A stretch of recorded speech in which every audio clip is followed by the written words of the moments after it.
Isang mapagpalang araw sa ating lahat, mga kapatid. Ako muli si Adrian Fernandez ng Batch 3 at itong aking daily devotion.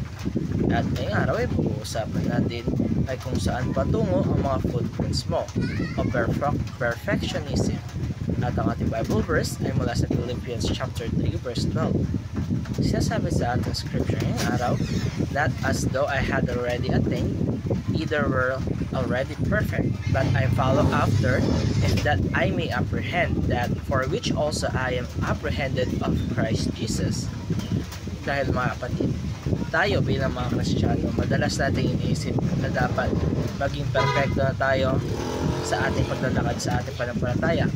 Dapat tayo ay wala ng kamalian, wala ng pagkukulang, at wala ng kasalanan. Para bang gusto natin abutin ng level na wala na tayong ginagawang mali.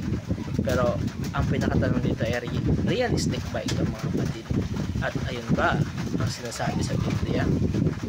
Ang perfectionism na tayong paniniwala na kaya daw ng isang Kristiyano na mamuhay ng walang kamalayang kasalanan habang nabubuhay pa sa mundong ito.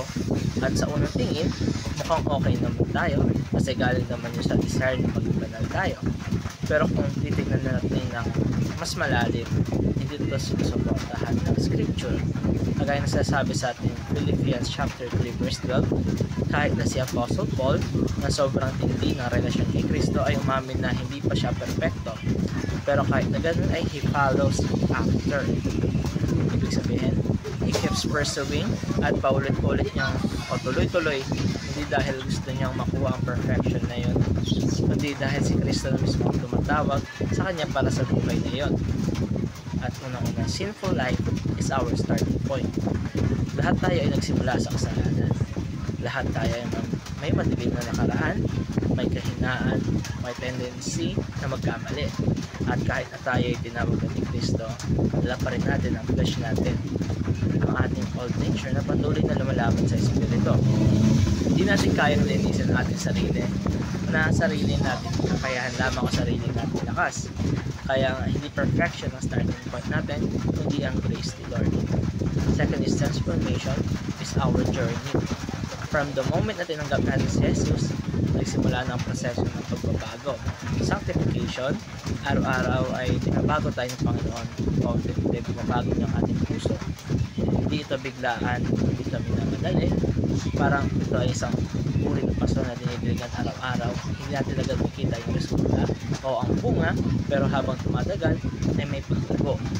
At ang mga mistakes natin sa ating journey in our Christian life, hindi yun hadlang kundi bahagi ng ating tagumpay. That when Christ-like perfection is our destination, darating ang ating panahon, pag nasabihin niya tayo ng Panginoon, doon lamang tayo magiging tunay na perfecto, hindi sa ating mundo na earth, hindi sa glorified state natin. Pero habang tayo naririto, ang ating objective o goal ay maglakad na may pagpapakumbaba, mayroong repentance, at may pag-asa na araw-araw na mas maging katulad tayo ni Kristo.